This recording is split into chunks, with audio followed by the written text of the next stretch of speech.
أعوذ بالله من الشيطان الرجيم.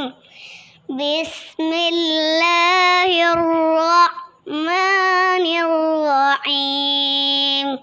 الحمد لله رب العالمين الرحمن الرحيم مالك يوم الدين إياك نعبد وإياك نستعين اهدنا الصراط المستقيم صراط الذين أنعمت عليهم غير المغضوب عليهم ولا الضالين آمين. صدق الله